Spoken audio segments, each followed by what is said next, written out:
விராடனும் துருபதனும் பீஷ்மரை நோக்கி முன்னேறும்போது கௌரவர்களின் பெரிய கூட்டத்தை எதிர்த்தனர். துரோணரின் மகன் அஸ்வத்தமான் இந்த போர் வீரர்களை எதிர்கொண்டார்.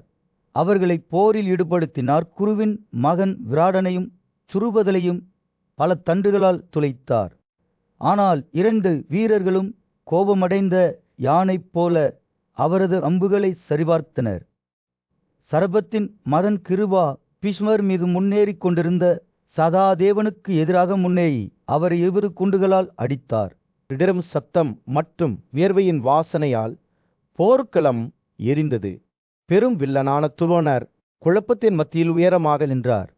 கோபமடைந்த யானையை கூட தடுக்கும் திறன் கொண்ட அவரது பிரமாண்டமான வில் பாண்டவர்களின் அணிகளுக்குள் அம்புகளின் கொந்தளிப்பை கட்ட வைத்து விடும்போது அவரது கைகளில் அசைன்றது.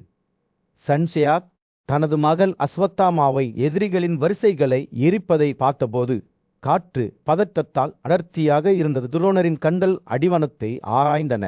ஒரு பெரிய போரை முன்னறிவித்த அபாயகரமான அறிகுறிகளை எடுத்துக்கொண்டன. அறிகுறிகள் தீவாக இருந்தன. விலங்குகளும் பறவைகளும் பயத்தில் கூக்குரலிட்டன. பாரத படைகளின் காலடியில் கழுகுகள் மறைந்துவிட்டன. சூரியன் கூட அதன் பிரகாசத்தை இழந்துவிட்டதாக தோன்றியது. பூமி நடுங்கியது. மேலும் பெரிய ஆபத்தை முன்னறிவிக்கும் நரிகளின் கூக்குரல்களால் காற்று நிரம்பியது. துரோணர் இந்த அறிகுறிகளை பார்த்தபோது அவரது இதயம் முன்கணிப்புடன் கனத்தது. பீஷ்மரை கொல்ல வேண்டும் என்ற கடுமையான விருப்பத்தால் உண்டப்பட்ட அர்ஜுனன் போர்க்களத்தில் தனது முழு கோபத்தையும் கட்ட வைத்து விடுவார் என்று இன்று அவருக்கு தெரியும். பாண்டவர்களின் வலிமையான போர்வீரர் தனது காந்தீவ வில்லை கொண்டு தனது பெரிய ஆயுதங்களை நம்பியபடி தங்கள் பேர்னான பீஷ்மரை நோக்கி முன்னேறுவார். பீஷ்மர் உயரமாக நின்று நெருங்கி வந்த அர்ஜுனனின் மீது தங்களை வைத்திருந்தார். தீய சகுனத்தின் போர்வீரரான சீகண்டியை கொல்ல மாட்டேன் என்று அவர் சபதம் செய்திருந்தாலும் வரவிருக்கும் போரை தவிர்க்க முடியாது என்பதை அவர் அறிந்திருந்தார். பீஷ்மருக்கும் அர்ஜுனனுக்கும் இடையிலான மோதல் 2 தரப்பினருக்கும் பெரும் தீங்கு விளைவிக்கும் என்பதை அறிந்த அவரது இதயம் துக்கத்தால் கனத்திருந்தோன தனது மகள் அஸ்வத்தாமாவிடம் பேசுகையில் அவர் எச்சரிக்கை மற்றும் கடமையின் வார்த்தைகளை பேசினார். சார்புடையவர்கள் தங்கள் வாழ்க்கையை பற்றி சிந்திக்க இது ஒரு நேரம் அல்ல என்று அவர் கூறினார். போருக்கு செல்லுங்கள். உங்கள் முன் சொர்க்கத்தை வைத்துக்கொண்டு புகழ் மற்றும் வெற்றிக்காக. இந்த வார்த்தைகளுடன் அஸ்வத்தாமா தனது இதயம் உறுதியுடன் நிரம்பிய உக்கிரமான போரை நோக்கி புறப்பட்டார். ஏற்கிடையில் சத்யகி மற்றும் அதிமன்யு போன்ற அதிரதர்களால் பாதுகாக்கப்பட்ட யுதிஷ்டிரரின் படையை பீஷ்மர் பார்த்தார். மூத்த போர்வீரர் இந்த மனிதர்களின் கோட்டையை உடைக்க முடியாது என்பதை அறிந்திருந்தார். எனவே அவர் பாண்டவர்களின் அனைவருக்கு எதிராக முன்னேற முடிவு செய்தார்.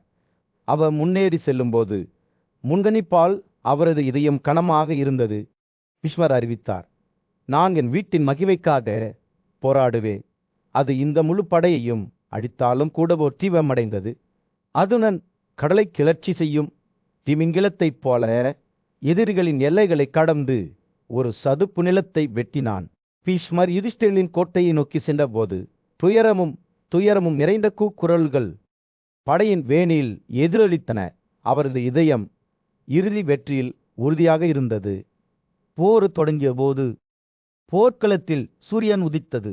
போர் தொடங்குவதை பார்த்து கொண்டிருந்த சஞ்சய முனிவர் பீமனின் துணிச்சலின் கதையை மன்னர் திருதராஷ்டிரரிடம் விவரித்தார். பகதத்தன், கிருபன், சால்யன் மற்றும் ததராஷ்டிர இராணுவத்தை சேர்ந்த பிற வலிமையான போர் வீரர்கள் தங்கள் வில்லுகளை உயர்த்தி பீம்சேனனை வீழ்த்துவதில் உறுதியாக இருந்தனர். தனது வலிமை மற்றும் வீரத்திற்கு பெயர் பெற்ற பாண்டுவின் மகன் அவர்களின் தாக்குதலுக்கு எதிராக உறுதியாக நின்றார். சால்யன் அவரை 9 அம்புகளால் அடித்தார். ஆனால் பீமன் 7 அம்புகளால் எதிர்த்து போராடினார். அவை சால்யாவின் கவசத்தை துளைத்தன. விவித்தையில் தனது திறமைக்கு பெயர் பெற்ற கிருபா வலிமையான பீம்சேனாவை வெட்ட முயன்றார். ஆனால் பாண்டுவின் மகன் திகைக்கவில்லை. அவர் கிருபாவின் வில்லை வெட்டி 7 அம்புகளால் மீண்டும் ஒரு முறை துளைத்தார். விண்டா, அணுவிண்டா, துர்மகனார், சித்திரசேனா, வித்தனா மற்றும் ஏயத்ரதா உள்ளிட்ட மற்ற போர் வீரர்கள் ஊரில் இளைந்தனர். ஒவ்வொருவரும் பீமனை பல அம்புகளால் தாக்கினர். ஆனால் பீம்சேனா கணக்கிடப்பட வேண்டிய ஒரு சக்தியாக இருந்தார். அவர் ஒவ்வொரு தாக்குதலையும் எதிர்கொண்டார். தனது எதிரிகளை எளிதில் துளைத்தார். பீமனின் வீரத்தால் கோபமடைந்த சாலா அவரை மீண்டும் ஒருமுறை துளைக்க முயன்றார். ஆனால் பாண்டுவின் மகன் தப்பிக்க முயன்றார். நம்ப முடியாத சுறுசுறுப்புடன் அம்புகளை தவிர்த்தாள் தரப்பினரும் சண்டையிட்டுக் கொண்டிருந்தனர். பகதத்தர் பீம்சேனா மீது துப்பாக்கி சூடு நடத்தினார். ஆனால் பாண்டுவின் மகன் அதை எளிதில் முறியடித்தார்.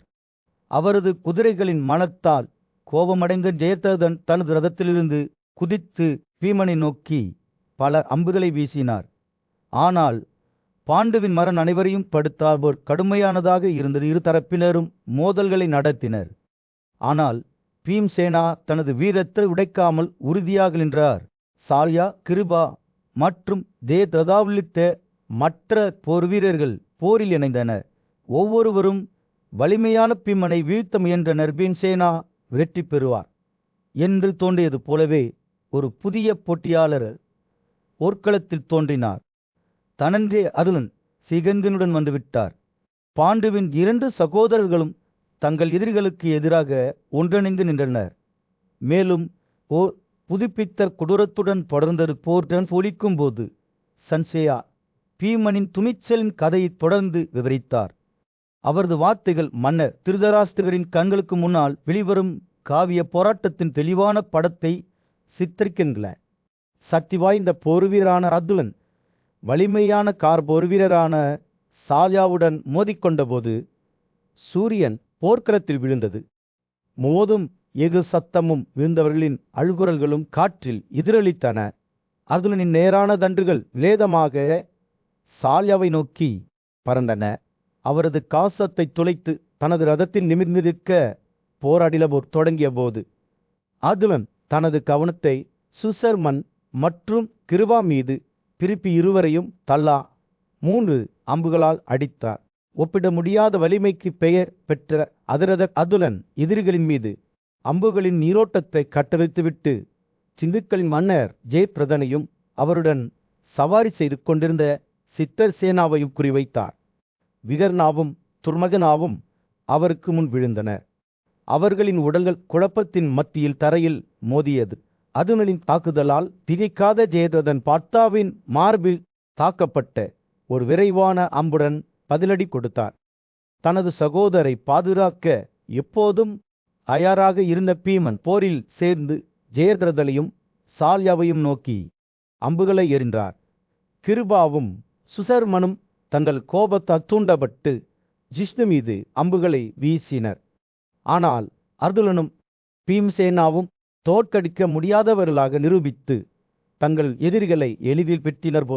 அதன் உச்சத்தை எட்டியதும் ஞானமான போதகர் துரோணரும் மதத மன்னர் ஜெயத்சேனாவும் போரில் இணைந்தனர். இயற்கையின் சக்தியை போல முன்னேறிக் கொண்டிருந்த இவருக்கு எதிராக முன்னேறுமாறு அவர்களை வலியுறுத்தி பிரிசதலின் மகன் திஸ்தச்சுனா பாண்டவ இராணுவத்தை அணிதிரட்டினார். இரு படைகளும் ஏகு மற்றும் கோபத்தின் பேரழிவில் மோதின. அவர்களின் போர் வீரர்கள் ராஜ்யத்தின் தலைவிதியை தீர்மானிக்கும் போராட்டத்தில் பூட்டப்பட்டனர். கிந்தியின் மதங்கால பீமனும் அர்துலனும் குழப்பத்தின் மத்தியில் உயரமாக நின்றனர். எதிரிகளுக்கு பிறகு எதிரிகளை முறியடிக்கும் போது அவர்களின் வலிமை முழுமையாக காட்டப்பட்டது. அவர்களின் வில்லுகள் பயங்கரமான துல்லியத்துடன் பாடி மீண்டும் மீண்டும் உண்மையான நேரத்தை தாக்கின. சக்தி வாய்ந்த போர்வீரரான பீஷ்மர் போரின் மைய புள்ளியாக ஆனார். அவரது இருப்புத்தான் பாண்டவர் இராணுவத்திலிருந்து உயிரை பெறுவராக தோன்றியது. சூரியன் அஸ்தமிக்கத் தொடங்கிய போது போர்க்களத்தின் மீது ஒரு பொன்னான பிரகாசத்தை செலுத்திய போது இரு படைகளும் ஒரு முட்டுக்கட்டையில் பூட்டப்பட்டிருந்தன. முடிவு சமநிலையில் ஆபத்தான நிலையில் இருந்தது. ராஜ்யத்தின் தலைவிதி அடுத்த நகர்வை பொறுத்தது போல் இருந்தது. இருப்பிலும் படுகொலை மற்றும் குழப்பங்களுக்கு மத்தியில் அர்துலனும் பீம்சேனாவும் பிடிவாதமாக இருந்தனர். அவர்களின் பிழைப்பு மிதமான இதுபோல போரில் உருவானது. போர்டிரம் அவர்களின் இதய துடிப்புடன் பொருந்தக்கூடிய ஒரு தாளத்தை அடித்தன. ஏனெனில் அவர்கள் முன்னால் உள்ள எதையும் எதிர்கொள்ள தயாராக இருந்தன. ஏனெனில் இந்த போர் விளையாட்டில் வெற்றி அல்லது தோல்வி சமநிலையில் ஆபத்தான முறையில் தொங்கிக் கொண்டிருந்தது. ஒரே ஒரு விஷயம் உறுதியாக இருந்தது. முடிவு அவர்களின் விருப்பங்களின் வலிமை மற்றும் பேர் மூலம் தீர்மானிக்கப்படும். குருக்களின் மன்னன் திருதராஷ்டிரன் தான் சிம்மாசனத்தில் அமர்ந்திருந்த போது போர்க்களத்தின் பரந்த பரப்பளவில் சூரியன் கீழே விழுந்தது. அவரது கண்கள் அவரது தேரோட்டியும் ஆலோசகர் ருமால சன்சியா மீது கவனம் செலுத்தின. சன்சியா, சொல்லுங்கள், அந்த வலிமையான போர் வீரரான என் மகன் பிஷ்மர் 10வது நாளில் பாண்டவர்கள் மற்றும் சிரிஞ்சியர்களுக்கு எதிராக எப்படி போரிட்டார்? சென்சியன் கதையை நினைவு கூறத் தொடங்கிய போது அவரது குரல் மெதுவாகவும் அளவிடப்பட்டதாகவும் இருந்தது. போர்க்களத்தில் கோபத்தால் உந்தப்பட்ட உங்கள் படையின் பல துணிச்சலான போர் வீரர்கள் ஆதுல்லின் முன் விழுந்தனர். அந்த தலைக்காசத்தால் அலங்கரிக்கப்பட்ட போர் வீரர் தனது சக்தி வாய்ந்த ஆயுதங்களுடன் போரில் எப்போதும் வெற்றி பெற்ற பீஷ்மர் குருக்களின் தலைக்கு எதிராக போராடினார். இது பார்த்த படையினரிடையே பெரும் படுகொலையை ஏற்படுத்தியது. சென்சியா பேசுகையில் அந்த காட்சி ஒரு திரைச்சீலை போல வெளிப்பட்டது. எஃகு மீது எஃகு மோதல் விழுந்தவர்களில் அலறல்கள், குழம்புகளின் இடி ஆகியவை காற்றில் எதிரொலித்தன. போர் அலங்காரமான பீஷ்மர் உயரமாக நின்றார். அவளது கண்கள் பஞ்சாலர்களை களத்தில் வழிநடத்திய அகலனை நோக்கி நின்ற 2 படைகளும் பெட்டன்களைப் போலவே எஃகு மற்றும் கோபத்தின் பேரழிவில் மோதிக்கொண்டன. அவர்கள் சண்டையிடும்போது பூமி அவர்களின் கால்களுக்கு அடியில் அசைந்தது. இரு தரப்பினரும் வெற்றிக்கான தங்கள் சொந்த விருப்பத்தால் உந்தப்பட்டனர். உயரமான மற்றும் சக்தி வாய்ந்த ஆயுதங்களை அறிந்த பீஷ்மர் ஆயிரக்கணக்கான வீரர்களை கொன்றார்.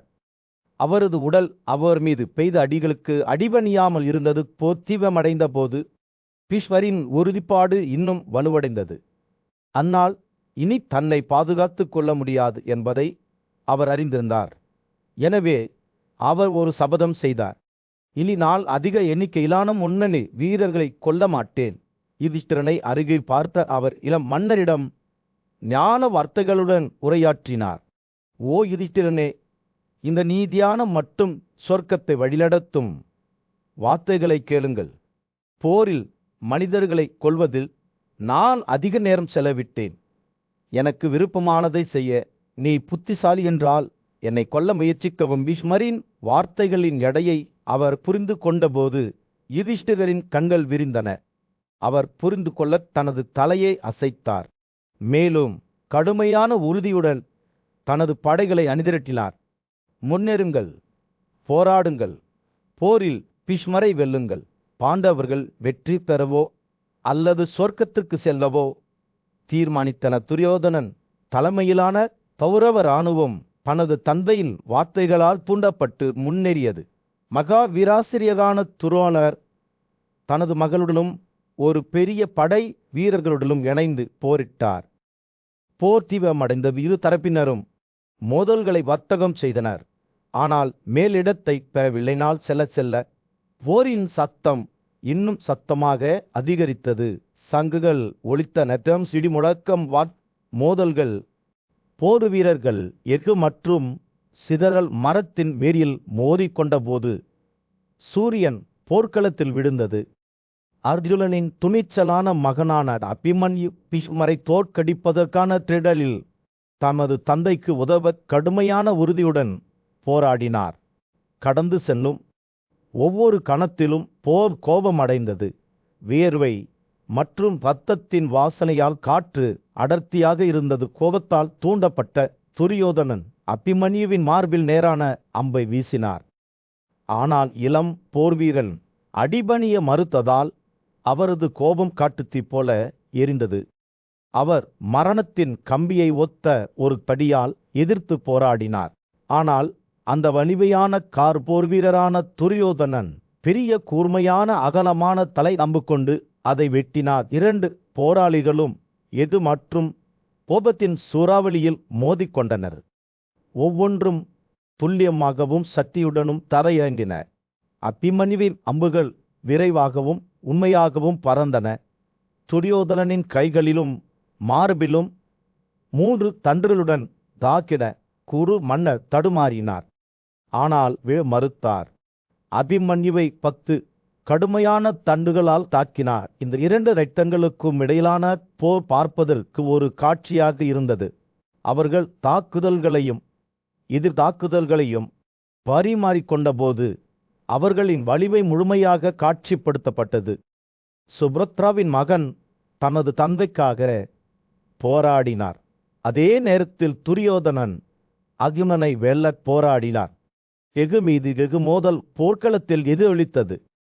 ஒவ்வொரு போர் வீரரும் தங்கள் அசைக்க முடியாத விருப்பத்தால் உந்தப்பட்டனர். சண்டை தீவிரமடைந்த போது மற்ற போர் வீரர்களும் சண்டையில் இணைந்தனர். பிராமணர்களுக்கிடையேயான காளையும் எதிரிகளை தண்டிக்கும் காளையுமான சத்யகி துரோணரின் மகனுடன் ஒரு கடுமையான போரில் மோதினார். அளவிட முடியாத ஆன்மாவின் நாயகனான சினியின் பேரன் காங்கா பறவையின் இறகுகளால் சிறகுகள் கொண்ட 9 தண்டுகளால் போதரின் மகனை தாக்கினார். ஆனால் துரோணரின் மகன் எளிதில் தோற்கடிக்கப்படக்கூடியவராக இருக்கவில்லை. அவர் 9 தண்டுகள் மற்றும் பின்னர் 30 தண்டுகளுடன் எதிர்த்து போராடி சத்தியகியை துல்லியமாக தாக்கினார். இந்த 2 வலிமையான போர் வீரர்களுக்கும் இடையிலான போர் தீவிரமடைந்தது. ஒவ்வொரு வெடிப்பும் கொடிய சக்தியுடன் தரையிறங்கியது. அவர்கள் எஃகு சூறாவளியில் மோதினர். சூரிய ஒளியில் தங்கள் வாள்கள் ஒளிரும் போது அவர்கள் அடிகளை பரிமாறிக்கொண்டனர். இதற்கிடையில் சாபாதா இனத்தின் மாபெரும் வில்லனான போராவாசெடிஸ் மன்னர் திருஷ்டகேதுவுக்கு எதிராக போரிட்டார். இந்த 2 இரட்டங்களுக்கும் இடையிலான போர் கடுமையானதாகவும் சகிப்புத்தன்மையற்றதாகவும் இருந்தது. ஒவ்வொரு போர் வீரரும் தங்கள் இடைவிடாத விருப்பத்தால் வெற்றி பெற தூண்டப்பட்டனர். அவர்கள் எஃகு சூறாவளியில் மோதினர். சூரிய ஒளியில் தங்கள் வாள்கள் ஒளிரும் போது அவர்கள் அடிகளை பரிமாறிக்கொண்டனர். போரின் வெப்பத்தில் பவுரவர் தனது ஸ்கிவிடார் மூலம் திருஷ்டகேத்துவின் முன் எலும்பில் அடித்தார். ஆனால் சேடிஸ் மன்னர் அடிபலிய மறுத்துவிட்டார். அவர் ஒரு அடியை கொண்டு எதிர்த்து போராடினார். அது அவரது தோள்பட்டையில் தாக்கியது. 2 வீரர்களும் எரு மற்றும் கோபத்தின் வெறியில் மோதினர்.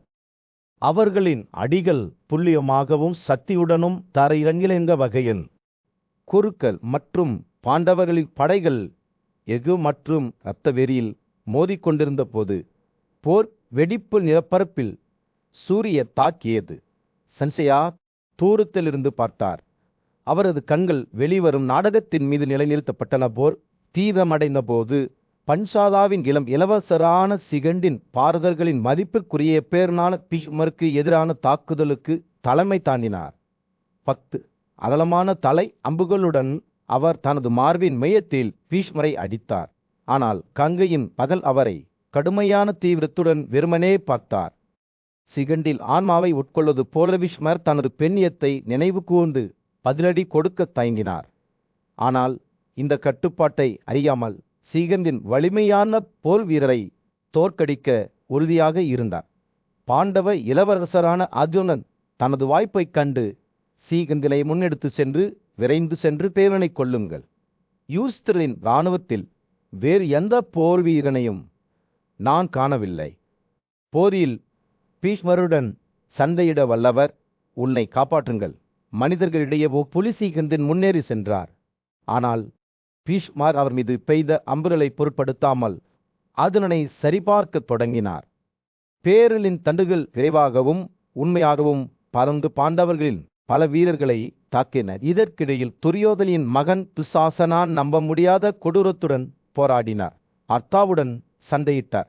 அதே நேரத்தில் பீஷ்மரை பாதுகாத்தார். தீவிரமடைந்த போது அர்ஜுனன் துசாசனாவை ஒரு கடுமையான சண்டையில் தோற்கடிக்குமாறு விஜயாவை அழைத்தார். அது அதை கண்ட அனைவரையும் திகைக்க வைத்தது. தோற்கடிக்கப்பட்டாலும் துசாசன் தரையில் படுத்துக்கொண்டு தனது தோழர்களுக்கு மீண்டும் மீண்டும் ஆறுதல் கூறி மிகுந்த கொடூரத்துடன் போராடினார். இதற்கிடையில் பீஷ்மர் தன்னை துளைத்த அம்புகளை சிரித்தார். கடுமையான வெப்பத்தை தாங்கிய பிறகு குளிர்ந்த மழையை பெறலாம் என்று அவர்களை பெற்றார். துரியோதனின் ஊக்கமளிக்கும் வார்த்தைகளால் துணிந்து கௌரவர்களின் படைகள் பாண்டவர்களுக்கு எதிராக முன்னேறின. ஆனால் அர்ஜுனன் உறுதியாக நின்றான். அவரது காந்திவ வில்லு தெய்வீர சக்தியால் எரிந்து கொண்டிருந்தது. காற்று பறக்கும் 1000 அம்புகளுடன் அவர் ஒரு காட்டை எரிக்கும் உக்கிரமான நெருப்பைப் போல எதிரிகளின் எல்லைகளை வீங்கினார். தூசி தணிந்த போது பார்த்த கௌரவர் படையை முறியடித்து அதன் பலம் பொருந்திய வீரர்களை தோற்கடித்து வெற்றி பெற்றார். துசாசன் தோற்கடிக்கப்பட்டார். அவரது குதிரைகள் கொல்லப்பட்டன. அவரது தேரோட்டியாளர் அர்ஜுனனின் அம்புகளால் வீழ்த்தப்பட்டார். இளவரசர்கள் யானைகள் மற்றும் குதிரைகளின் உடல்களால் வாயில் நிரம்பி வழிந்தது. அவர்களின் காசங்கள் மற்றும் தரநிலைகள் உடைக்கப்பட்டன அல்லது ஒதுக்கி வீசப்பட்டன. போர் முடிவுக்கு வந்தபோது தனக்கு முன்னால் நடந்த படுகொலையை சஞ்சயன் பகைமையுடன் பார்த்து கொண்டிருந்தான். துரியோதனின் வீரர்களின் துணிச்சலை அவர் கண்டார்.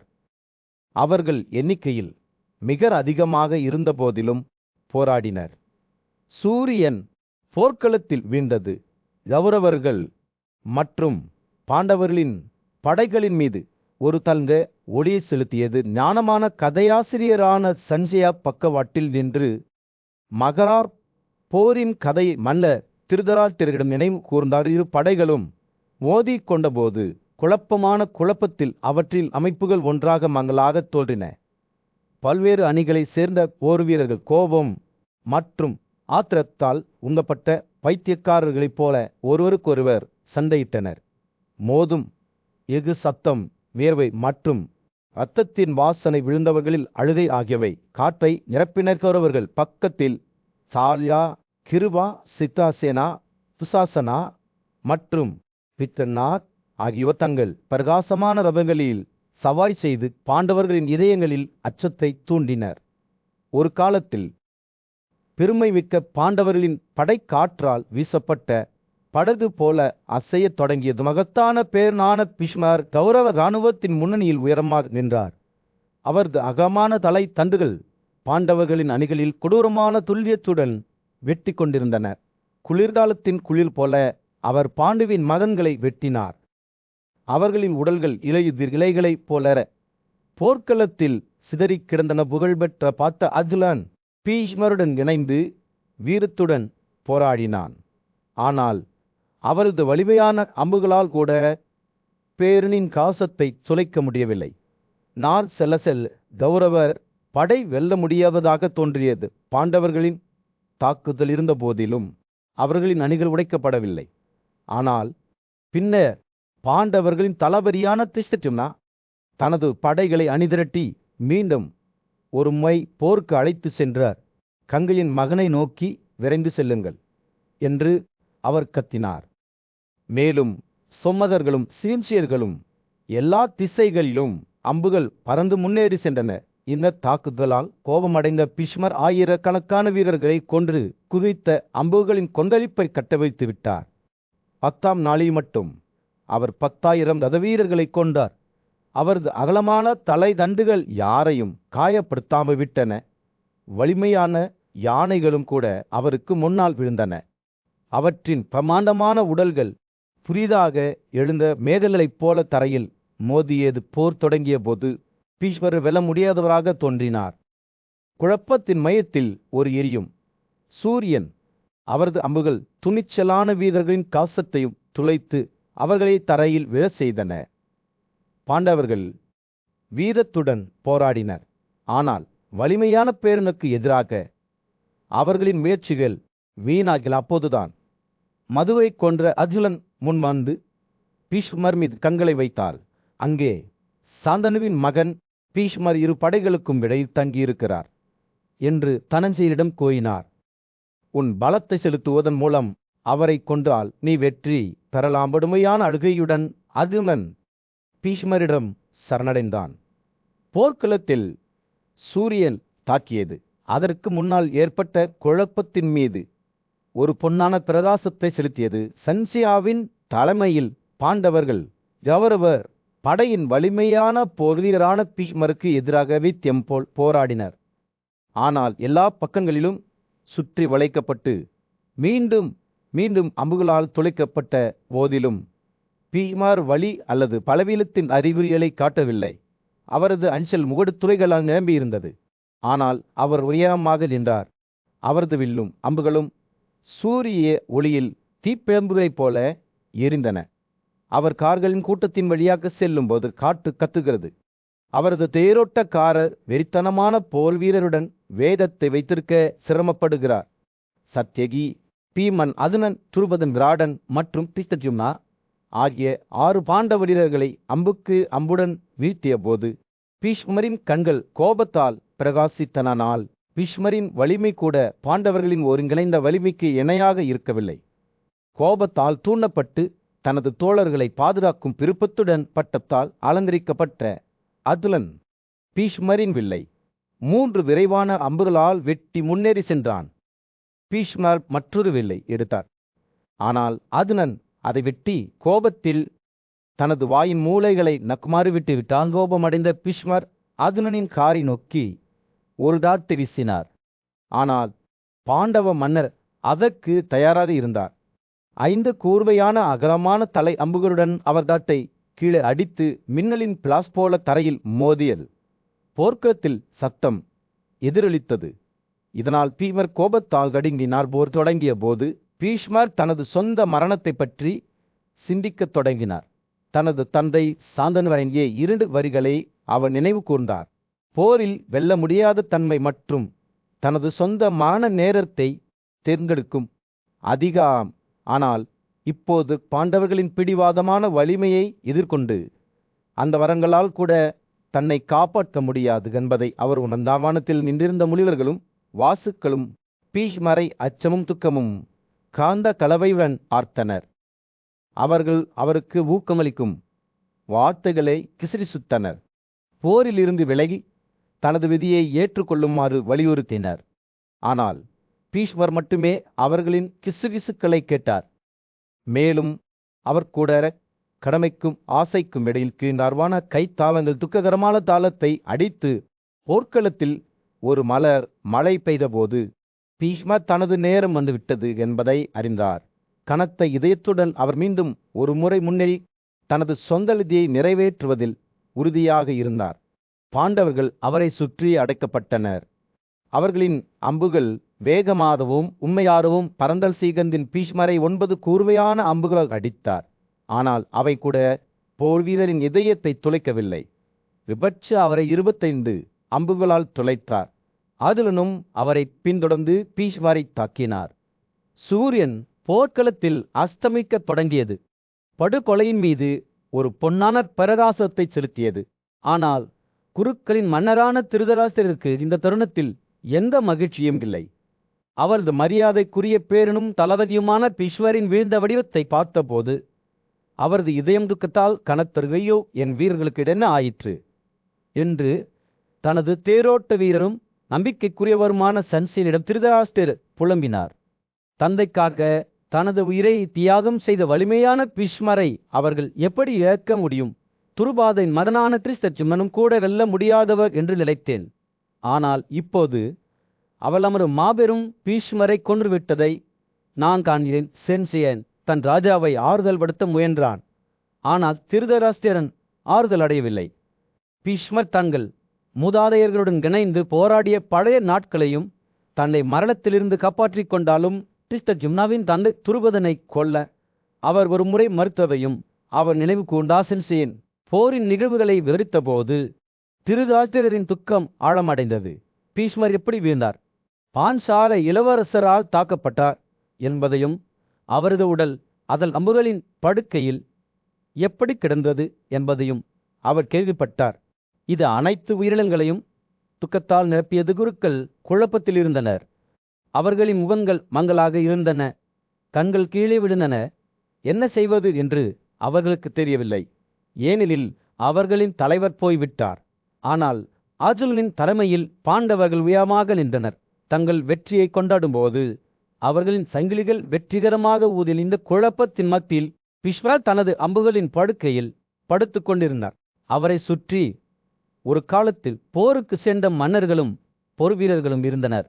அவர் தனது மக்களுக்காக தனது உயிரை தியாகம் செய்வதை அறிந்து அவர்களை சொகத்துடனும் நன்றியுடனும் பார்த்து வரவேற்கிறேன். வலிமையான வாகன போர் வீரர்களே என்று பீஷ்மர் தனக்கு முன்னால் நின்றிருந்த பாண்டவர்களையும் குருக்களையும் நோக்கி கூறினார். உங்கள் அனைவரையும் இங்கே பார்ப்பதில் நான் மகிழ்ச்சி அடைகிறேன். ஆனால் என் தலையை ஓய்வெடுக்க என்னிடம் ஒரு தலையணை இருக்க வேண்டும். அது துக்கத்தால் கனமாக இருக்கிற மன்னர்கள் அவருக்கு மென்மையான துணிகளால் செய்யப்பட்ட மென்மையான தலையணைகளை கொண்டு வந்தனர். ஆனால் பீஷ்மர் அவற்றை நிராகரித்தார், சிரித்தார். இவை ஒரு வீரனின் படுக்கைக்கு ஏற்றவை அல்ல என்று அவர் கூறினார். இறுதியாக அர்ஜுனன் முன்னே வந்து தனது சொந்த ஆடையை தலையணையாக வழங்கினார். பீஷ்மர் அதை நன்றியுடன் ஏற்றுக்கொண்டார். உன்னதமான போர்வீரரின் தோள்களில் தனது தலையை வைத்தார். சூரியன் அடிவானத்திற்கு கீழே மூழ்கிய போது போர்க்களம் ஒரு தந்திர ஒளியில் குளிக்கப்பட்டது. இது தனது மக்களுக்காக தனது உயிரை கொடுத்த பீஷ்மரின் துணிச்சலுக்கு பொருத்தமான அஞ்சலி. குருக்ஷேத்திரத்தின் போர்க்களத்தில் சூரியன் அஸ்தமிக்க தொடங்கிய போது அதுலன் தனது மரியாதைக்குரிய பேரன் பீஷ்மரின் முன் நின்றான். அவரது கண்கள் கண்ணீரால் நிரம்பின. ஆழ்ந்த மரியாதையுடன் பீஷ்மருக்கு வணக்கம் செலுத்தி, குருக்களில் முதன்மையானவரே, ஆயுதம் ஏந்திய அனைவரிலும் முதன்மையானவரே, ஓலெல்ல முடியாதவரே, நான் உங்கள் அடிமை என்று எனக்கு கட்டளையிடுங்கள். பீஷ்மரின் தலை கீழே தொங்கிக் கொண்டிருந்தது. அவரது குரல் ஒரு கிசுகிசுக்கிற்கு சற்று மேலே இருந்தது. அவர் பதிலளித்தார், என் தலை ஓ ஐயா தொங்குகிறது. ஓ குருவின் ஓ பாகுனியில் முதன்மையானவரே, எனக்கு ஒரு தலையணை கொடுங்கள். அதுலன் பீஷ்மரின் கோரிக்கையை நிறைவேற்ற விரைந்தான். பாண்டவர்களின் வலிமையான வெள்ளான காந்திவத்தையும் பல நேரான தண்டுகளையும் எடுத்துக்கொண்டு மந்திரங்களால் அவர்களை ஊக்கப்படுத்தி தனது புகழ்பெற்ற மற்றும் வலிமையான தேரு போர்வீரான அதுலனில் அனுமதியை பெற்றார். பின்னர் 3 தீவிரமான தண்டுகளுடன் பெரும் சக்தியுடன் பீஷ்மரின் தலையை ஆதரித்தார். அதுலனின் பத்தியை பார்த்தபோது வயதான போர்வீரலின் கண்கள் நன்றியுடன் பிரகாசித்தன. பீஷ்மர் உணர்ச்சிகரமான குரலில் அதுலனிடம் கூறினார், பாண்டுவின் மகனே, நீ எனக்கு ஒரு தலையணையை கொடுத்தாய். அது என் படுக்கையாக மாறிவிட்டது. நீ வேறு விதமாக செயல்பட்டிருந்தால் கோபத்தால் நான் உன்னை சபித்திருப்பேன். அவன் நிறுத்தி போர்க்களத்தின் குறுக்கே தனது பார்வையை துடைத்து தொடர்ந்தார். அப்படியிருந்தும் வலிமையான ஆயுதமேந்தியவனே, தனது கடமைகளை கடைப்பிடிக்கும் ஒரு சத்திரியனே தனது அம்புகளின் படுக்கையில் போர்க்களத்தில் தூங்கரென்றும். பீஷ்மரின் வார்த்தைகளால் திகைத்த அரசர்களும் இளவரசர்களும் சுற்றி கூடினர். இரவு விழத் தொடங்கிய போது பீஷ்மர் அங்கு இருந்த அனைவரையும் நோக்கி, ஆண்டுவின் மகன் எனக்கு கொடுத்த தலையணை இதோ. சூரியன் வடக்கு சங்கிராந்திக்கு திரும்பும் வரை நான் இந்த படுக்கையில் தூங்குவேன். அப்போது என்னிடம் வரும் அந்த மன்னர் என்னை பார்ப்பார், என் உயிரை கொடுப்பார். பீஷ்மரின் வார்த்தைகள் போர்க்களத்தில் எதிரொலித்த போது முன்கூட்டியே வந்தாகவே சிகிச்சை நிபுணர்கள் துரியோதனால் செல்வ பரிசுகளுடன் அணிநீக்கம் செய்யப்பட்டனர். மனிதர்களின் ஆட்சியாளர்களே, என் உடலில் இந்த அம்புகளால் நான் எரிக்கப்பட வேண்டுமா? சக்தி வாய்ந்த மாதவனாகிய கிருஷ்ணர் பீஷ்மரின் வீழ்ச்சியைக் கண்டு மகிழ்ச்சியுடன் தங்கள் கூடாரத்தில் ஒன்றாக அமர்ந்திருந்த பாண்டவர்களை அணுகினார். அவர் தர்மத்தின் மகன் யுதிஷ்டிரரிடம், குருவின் ஐயவரே, அதிர்ஷ்டத்தால் வெற்றி உம்முடையது. அதிர்ஷ்டத்தால் பீஷ்மர் தவிர்க்கப்பட்டார். அல்லது ஒருவேளை விதியின் படி ஒவ்வொரு ஆயுதத்திலும் தேர்ச்சி பெற்ற அந்த போர் வீரர் உன்னை பெற்ற ஒரு எதிரியாக உன் கண்களால் மட்டுமே கொல்ல முடியும். உன் கோப கண்ணால் அழிக்கப்பட்டு விட்டார் என்று பதிலளித்தார். சூரியன் போர்க்களத்தில் அஸ்தமித்துக் கூடியிருந்த மன்னர்கள் மீது ஒரு சூடான ஆரஞ்சு நிற பிரகாசத்தை வீசியது. இரவின் போர்கள் நிறுத்தப்பட்டன. போர் வீரர்கள் தங்கள் தலைவரான பீஷ்மருக்கு முன்னால் நின்றனர். அவர் அம்புகளின் படுக்கையில் காயமடைந்தார். ஆயிரக்கணக்கான கன்னிகைகள் அவரை தூள் சந்தனத்தையும் வருத்த நிலையும் பொழிந்தனர். அதே நேரத்தில் பெண்கள், முதியவர்கள், குழந்தைகள் மற்றும் சாதாரண பார்வையாளர்கள் புகழ்பெற்ற பேரனின் பார்வையை பெயர்ந்திருந்தனர். நூற்றுக்கணக்கான மற்றும் ஆயிரக்கணக்கான நடிகர்கள், மைம்கள் மற்றும் திறமையான இயந்திர வல்லுநர்கள் சம்பவ இடத்துக்கு வந்தபோது எக்காலங்களின் சத்தம் காற்றை நிரப்பியது. குருக்களும் பாண்டவர்களும் ஒரு காலத்தில் எதிரிகள் என்று சத்தியம் செய்தவர்கள் இப்போது பீஷ்மருக்கு மரியாதை செலுத்துவதில் ஒன்றுபட்டனர். அவர்கள் மகிழ்ச்சியுடனும் மரியாதையுடனும் அவரை வணங்கினர். தங்கள் வயதுக்கு ஏற்ப ஒருவருக்கொருவர் உரையாற்றினர். அம்புகளால் எரியும் அவரது உடல் பீஷ்மர் வேதனையுடனும் புக்கத்துடனும் கூடிய கூட்டத்தை பார்த்தார். பாம்பின் கண்களைப் போல அவரது கண்கள் தண்ணீரை கேட்கும்போது கண்ணீரை தடுத்து நிறுத்துவது போல் தோன்றிய சத்திரியர்கள் அவருக்கு சிறந்த விந்தணுக்களையும் குளிர்ந்த நீரின் பாத்திரங்களையும் கொண்டு வர விரைந்தனர். ஆனால் பீஷ்மரின் வார்த்தைகள் கண்டனத்துடன் இருந்தன. நான் மனிதகுலத்தின் வெளிப்பாட்டிலிருந்து அகற்றப்பட்டேன் என்று அவர் கூறினார். நான் இந்த அம்புகளின் படுக்கையில் படுத்துக் கொள்கிறேன். சந்திரனும் சூரியனும் மட்டுமே திரும்புவார்கள் என்று எதிர்பார்க்கிறேன். மன்னர்கள் அவருக்கு முன் நின்றபோது அவர்களின் முகங்கள் கவலையால் நிரம்பின. பீஷ்மரின் கண்கள் வலிமையான ஆயுதமேந்திய போர்வீரரான அர்ஜுனனை நோக்கி விழுந்தன. அவர் தனது மகளை நோக்கி சைகை காட்டினார். அவர் மரியாதையுடன் பேரனுக்கு வணக்கம் செலுத்தி கைகளை இணைத்து நின்றார். உமது தண்டுகளால் முழுவதும் மரமூடப்பட்டிருக்கும் என் உடல் மிகவும் எரியும் என்று பீஷ்மர் கூறினார். அவரது குரல் பலவீனமானது, ஆனால் முழு நம்பிக்கை கொண்டது. என் உடலின் அனைத்து முக்கிய பகுதிகளும் வேதனையில் உள்ளன. என் வாய் வறண்டுள்ளது. எனக்கு தண்ணீர் கொடுங்கள். அதுனா நீ ஒரு பெரிய வில்லன். நீ எனக்கு முறையாக தண்ணீர் கொடுக்க வல்லவன். அதிவுனன் உறுதியான இதயத்துடன் தனது ரதத்தில் ஏறி தனது காந்திவனை பலமாக அடித்தார். வில்லின் சுழற்சியும் அவரது உள்ளங்கையில் அடிப்புகளும் கூடியிருந்த மன்னர்கள் மற்றும் படைகளின் முதுகெலும்பை நடுங்க செய்தன. அவர் தனது சரத்தை நீட்டத் தொடங்கிய போது குளிர்ந்த தேன் வாசனை கொண்ட நீர் பூமியிலிருந்து எழுந்தது. பீஷ்மரின் தாகத்தை தணிக்கிறது. அர்ஜுனன் இந்த மனிதநேயமற்ற சாதனையை நிகழ்த்துவதை குருக்களும் பாண்டவர்களும் பிரமையுடன் பார்த்தனர். சங்கீதங்கள் மற்றும் மொசுகளின் ஒளி காட்ட நிரப்பியது. மன்னர்கள் தங்கள் ஆடைகளை போற்றுதலுடன் அசைக்கலர். பீஷ்மரின் தாகம் தணிந்தது. அர்ஜுனனை புகழ்ந்து கூறினார்.